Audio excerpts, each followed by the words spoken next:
Okay, it's 5:13. This is video number 78, and as promised, we're doing putting videos and solving all the questions on the test. I think that's important. Again, in these videos, you have to have a copy of the test in front of you. It's just crazy to copy all this over when we only have limited space anyway. So I'm going to do problem number 18 and come up with C. So they ask you, a solid object is sliced. You would talk about that. We talked about that, to form two objects. And each of the two new objects had a circular base. So which shape could it not have been the original object? Well, if you think about this, there's really nothing to talk about. Rectangular, they write over here. They don't write rectangular. That would be too obvious. But they write what? Prism. Well, by definition, a prism is a rectangular or a square shape. We talked about that. That's why we talk about rectangular prisms, right triangular prisms, and on and on. The point is, it's a non-circular shape. So you should have understood that. That's nothing more, nothing less than a vocabulary problem. Okay? So I chose C, which is prism, and then we go on to one of the test's favorite questions. I think they overemphasize it, but we'll go on anyway. If the lateral area of a right cylinder, so here we go again so many times. Here's your soup can, and with a radius of 1, r equals 1, and cylinder with a radius of 1 is 9 pi feet squared. So that's the area. They're telling you the square equals the area. Then find the height. So here we go again. We unwrap the label. We have our triangle. 2 times pi times 1, because that's the radius. 2 pi r. The height we don't know, but we know that the area equals 9 pi feet squared. So that's the problem. Once you set that up, this times this, length times width, is 2 pi h equals 9 pi, and you divide both sides by 2 pi, and you end up, oops, that's a pi there, and you end up with 4.5. Is this on the thing there? Sorry about that. I'll leave that out so you can see what I did. The height times the length times the width, the area equaling, because we saw the feet square, 2r, 2 pi, what happened to the r? R equals 1, h, doing a little bit of algebra, and finally coming up with the correct answer, which was 3. Okay, so again, a reasonable question. Should have been able to do it. I don't know if we exactly did that problem, but the whole point of the test is to be able to see problems that you haven't literally done before and do them on a test. So now we go on to number 20. And what does number 20 say? Again, you have this cylinder. And we did lots of homework problems, assignment problems like this. And it has a radius of 3 inches. So 3 equals r. And a height of 4.75. Since it's a calculator test, I wouldn't do what I would normally do in class, which is probably call it 4 3/4.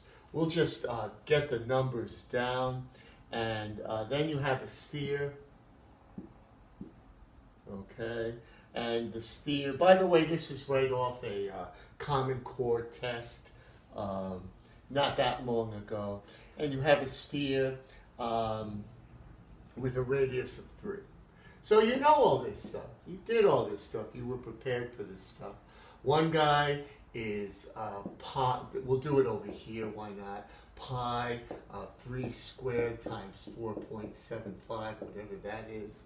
and the other guy is going to be 4 over 3 pi, and then it's r cubed. So as we've done so many times, I'll just take advantage of their gift here. And now, when we multiply it out, where's my math here? We get, let's see, this number here, 42.75 over here, 42.75 for the cylinder, pi, and then minus, as you can see, 36 pi. And then we subtract them, and we end up with 6.7 pi. But the answer is not in terms of pi, so you'd multiply that on your calculator, and you'd get 21 point something, and then you'd have the correct answer. So that's what they wanted you to do. Calculator problem. Certainly familiar with it, although we didn't emphasize the calculator that much, but certainly familiar with it on your assignments that we're doing. So now we go on to the next question, and we're trying to make progress. How are we doing here? Oh, we're good times. So far, we're not that far behind. And I need next to come up with the answer for 21. So it's trying to tell you that a rectangular prism has a surface area of 504. So what's the formula?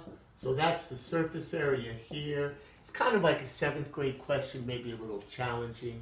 And you write 2LW, yeah, we got place in there, plus 2LH plus 2HW. How did I do that? I just made sure that I didn't repeat my variables more than once. And now I plug in the numbers they gave me. They told me that W, I don't remember here, what is it? W is 10, and H is, looks like it's 6. So there's only going to be one variable because they're asking you, oh, they tell you that W is 6. Sorry about that. Waste everybody's time with that. So it has to find H. So what's the one? We got 2 W's here. L. Okay, sorry about that. So we got L equals 10, W equals 6, and what is H? So I'm going to divide everybody by 2 on both sides. And then when I looked that up, I ended up with, where's that? 252. So I have WL plus LH plus HW equals 252.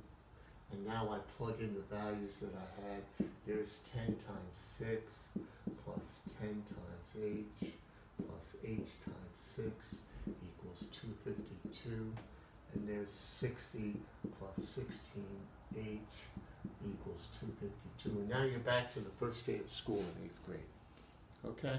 So that's what they're asking you to do. I don't know. You're supposed to be able to do it. When I subtract, I get 16H equals, sorry, a little messy here. 16H equals 192, and then when you divide both sides by 16, you get H equals 12. And I believe that was choice number 4.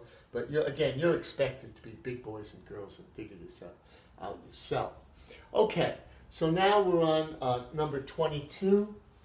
Trying to make decent progress. Okay, moving along now. I want to see if I can get everybody in here.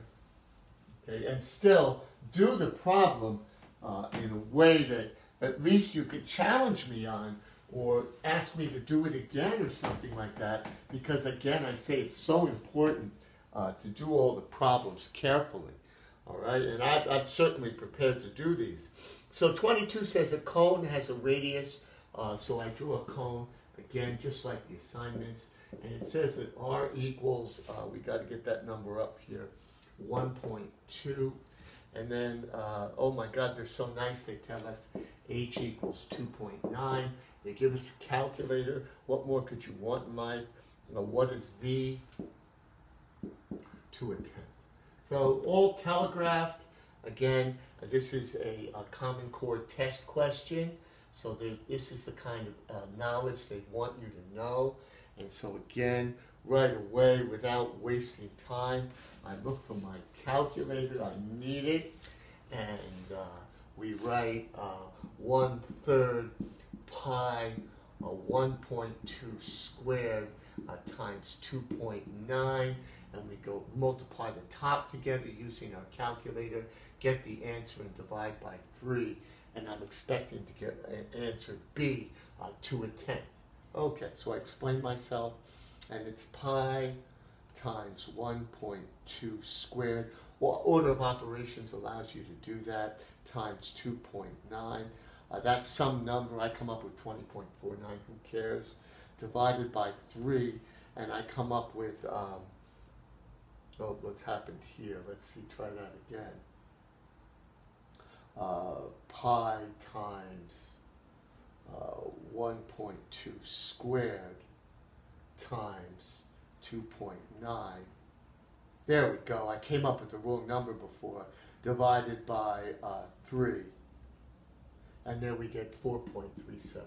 Sorry to waste your time with that particular one. And of course that rounds, as we've said so many times, to 4.4.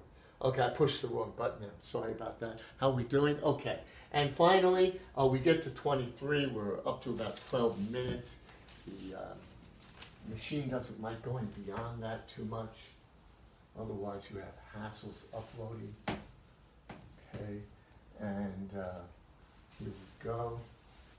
Just drying this off. And we're looking at number 23. I want to get this out to you. And it says, what could the dimensions of a right rectangular prism? So, since I got a couple seconds here, why don't I just draw one so I can at least see what the problem's trying to ask me. That has the same volume as a rectangular prism with 132. So they're saying, you know, you can get different dimensions for the same volume. Remember, we're talking about volume, okay? So the volume, what volume of your choices would equal 132? So it's really not a complicated question. And you shouldn't think that one volume only belongs to one rectangular prism. No, there are lots of dimensions that work. And so your job would be, with a calculator in hand, to play around until you found that choice C works. The other 3 don't. And I don't think you need me to go on with that. And so that takes us up to number 23. I'm going to continue to plow ahead in another video. Okay.